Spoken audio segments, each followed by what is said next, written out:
Hey everyone and welcome to Storytime. My name is Jake and today we are going to be looking at the subreddit r/maliciouscompliance, where people conform to the letter but not the spirit of a request. If you're new around here, please do hit subscribe down below so that you never miss out on another video. But for now, let's sit back, relax, and enjoy some malicious compliance. You don't want me to do my job correctly? Fine by me. I was at work when I got called in by my manager. She told me that someone had complained to her that I always start working the second I enter the cafe and shop, and that I wanted to finish all the work right away. They told her that I had my own structure of how I do my job and when I do my job, and they didn't always agree with when I did my job. So I asked her why no one has ever approached me about it. I always ask the people that I'm working with what they want to do, and when something that I do affects them, I tell/ask them first. She told me that they felt like I would still do my own thing and ignore their wishes. I then learned that they was actually one person. Let's call him Richard. Now, I don't dislike Richard, but Richard is a mess. He has ADHD, he is known to procrastinate, he doesn't do a lot while we work together, and he needs multiple breaks, even though we're only technically allowed to have one 30-minute break. Now, I always accommodate to the people that I work with. I do have my own schedule of when and how I do things. I always follow the rules. I'm easily stressed and overwhelmed, and I'm able to be a more pleasant person when I have structure. I have also had a surgery, and that means that I have a limited amount of strength and energy. So during an 8-hour shift, by the 6th hour, I'm exhausted and working hard to finish the last bits of work. I also don't like to relax, stand still, because then my thoughts catch up to me, and that's something that I try to avoid. That means that if I'm working with someone, I do both my job and, at times, half of theirs.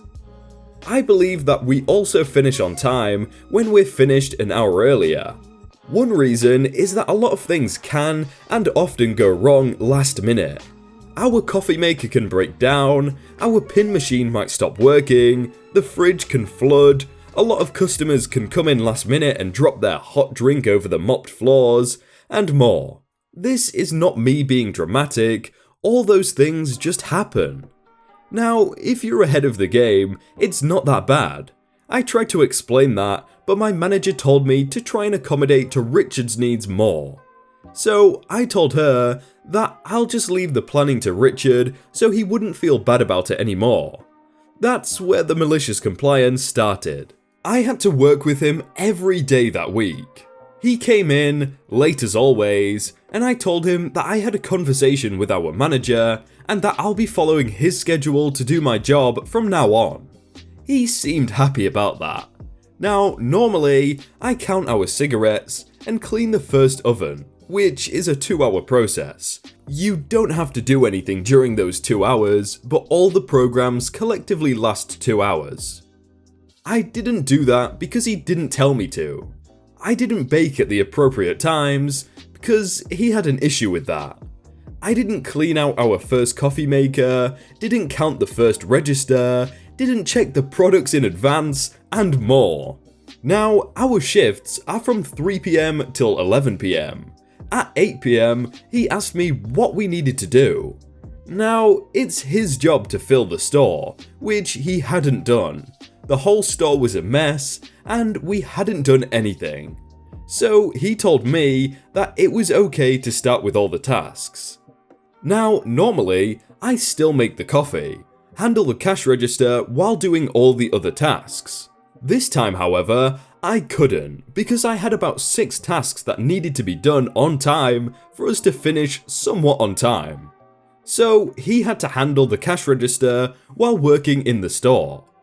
We ended up finishing a little before 2 AM and we left the store a mess. We got many complaints in the morning because their shifts become more difficult because I didn't prep the store for them, like I normally do. However, I wasn't done. The next day, I showed up and did the same thing. He still only wanted to start around 10 to 8 with all our tasks. and again, we finished later. My manager told me, okay, just split all the tasks and do your thing at your time and leave his tasks for him. I was fine with that. He seemed happy that I started to do my own thing again. However, he believed that I would just go back to doing it all. This time, I was done with all my tasks at 8 PM. He still hadn't done anything. At times, he would just grab a couple of bottles of water and half stock the water, but that was about it. I wasn't bothered by that because it wasn't my job. At 10 PM, he looked at me and asked me what we still had to do. I told him, I'm already done with all my tasks, so after we close the store, I'll clean up the last coffee maker.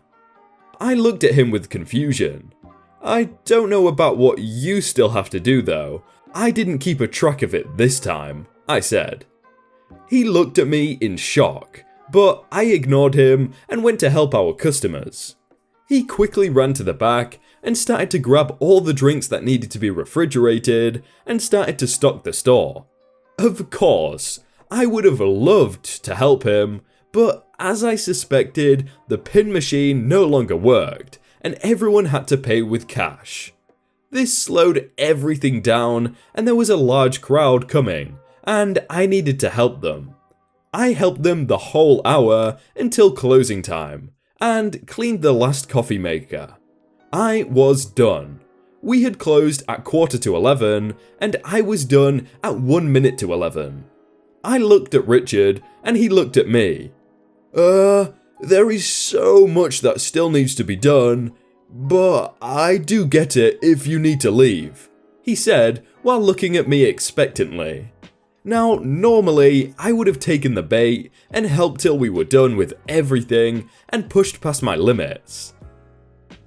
But then before I could even say anything, he said, Great, can you do this and that really quickly? Thanks. While grabbing his phone and putting his headphones in. I no longer felt bad and grabbed my stuff and clocked out. I walked back to him with my jacket on and I smiled at him sweetly. Thanks for understanding, I do really need to go, but good luck. I walked away feeling great. He had done nothing all day and I was done picking up his slack. I knew that it would take a while for him to finish and that I wouldn't keep working twice as hard to make sure he didn't have to work. I also messaged my manager to inform her that I was done with everything and had to go home directly after closing time, but Richard was still working to finish his job. You'd think that was the end, right? Wrong. The next day, he came to me, feeling very upset. He claimed that I chose the simplest tasks and that he had to do more, and that was the reason that I finished first. It had nothing to do with the planning, but everything to do with the tasks. So, we switched tasks. I took care of the store, stocked everything, and jumped in at the cash register when needed. I still managed to be finished with everything at 10 PM. Kept everything beautifully stocked and decided to stock everything, and not just the beverages. We closed our doors at 11:15. I refilled the empty spaces left by the customers, but because I had stocked everything well, I was done at 10:11. I clocked out and left. He was still not done with basically anything and forgot many of the tasks. I actually got a compliment because the store hasn't looked that good in weeks. He got a complaint because he forgot to turn off our milk machine, I think, that we use for our cappuccinos and cafe lattes. Now, something to note about that machine is that every 45 minutes that it hasn't been used, the machine automatically cleans itself. AKA, hot water comes out of it every 45 minutes, and he forgot to turn it off. So by the time that the morning team arrived, they saw a mess of water all over the floors. He also didn't bake any cookies that he is supposed to bake the day prior, because in the morning, they already have to bake a lot and the cookies need to cool off before they're sold. So yeah, the next day he apologized and asked me to keep track of my own work and his, and to please tell him when it's smart for him to do his job. I agreed and the manager was informed. We finished at 11:15, later than I would like, but it was a great improvement. He also apologised for seeing me planning everything as me wanting to play the boss, and admitted that he didn't have a great concept of time and how long it took to finish most of the tasks. We're good now, but there was malicious compliance. It's not too terrible because we both get paid for overtime hours, so we've both benefited from this lesson. That sounded more to me like that person was doing the manager's job, and the manager didn't really seem like they were doing anything, so I don't know if I just have a lack of information and the manager was doing stuff, but I feel like they deserve a promotion or something. Want us to clock our time but not pay us? I worked at a call centre for a company that handled customer service calls for a telecom provider. We used a timekeeping system called Chronos to clock in and out of work and break time. At one point, they started to round our clock out times to the time the call centre queue closed, which meant if we clocked out at 8:07, they would round it down to 8 PM.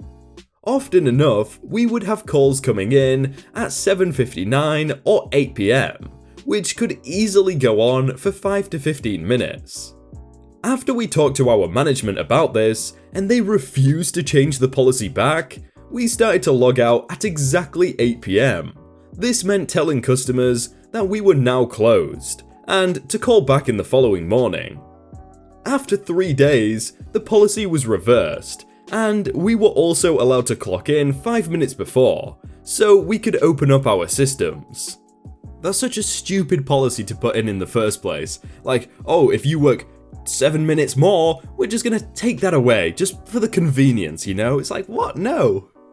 You want to pay the same wage as our company? Alrighty then. So, I'm a journeyman electrician, and I work for a contracting company doing maintenance for a large industrial company. I have experience doing some residential work, so sometimes I will do small side jobs for people I know to bring in some extra moolah. One day, one of the girls working in the office approached me about wiring up a bathroom she was finishing in her basement. Not a big deal, I thought, so I told her that I could do it for $50 an hour plus material.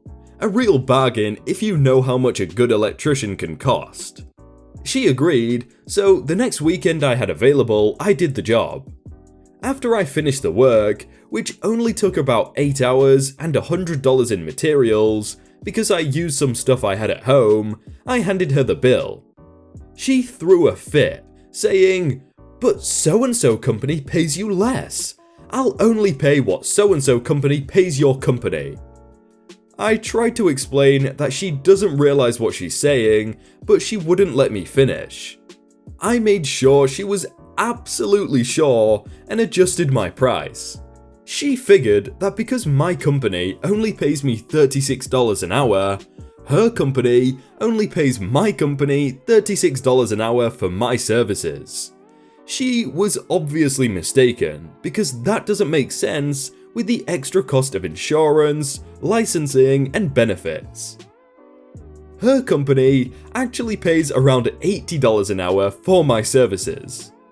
So I adjusted the bill to match. The old bill was roughly $500. The new bill was $750. She was livid. She tried to retract on me, but her husband had overheard and made her pay the new bill. He was a good guy. He knew she was digging herself a hole and wanted her to learn a lesson. Not a huge loss for her, but it certainly put her in her place.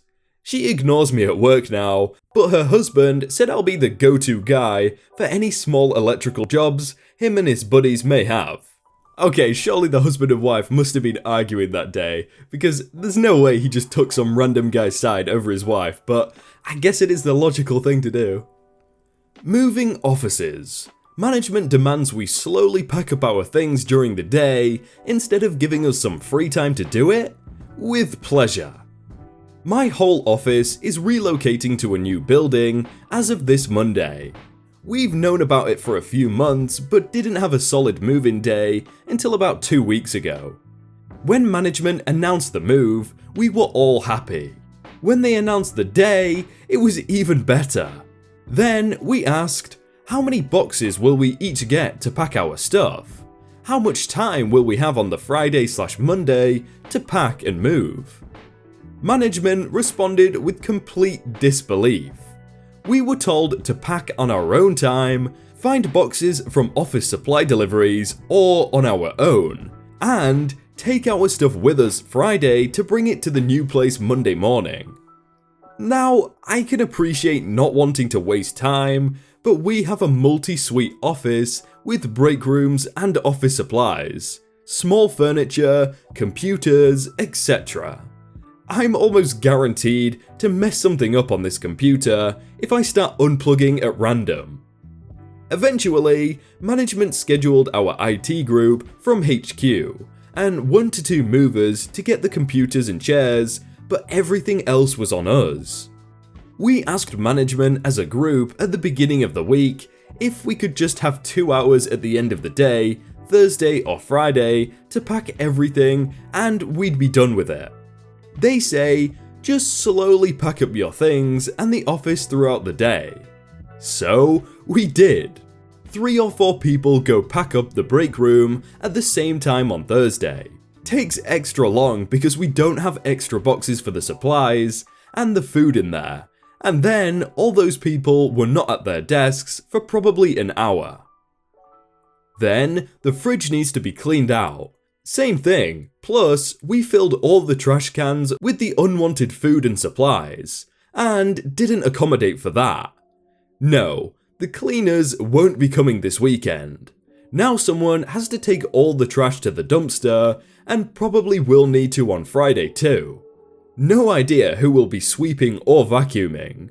We start taking down our papers from our cubicle walls on Thursday too, and it's noisy and distracting for others. Chit-chat starts due to all the noise. We ended up spending the majority of the day trying to pack because it was so disorganized and distracting. No work got done.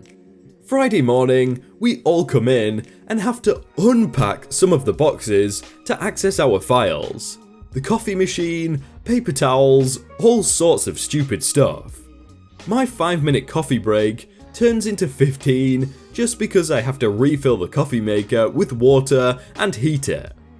Here I am on Friday around 10 AM, wasting more time unpacking and repacking files at my desk. No one is working. They packed the printer up. We literally aren't getting anything done and don't seem to have in the past 2 days. Now I'd like to ask my manager, was this really better than giving us 2 hours to pack? Well, you know, as the old management phrase goes, if it ain't broke, break it.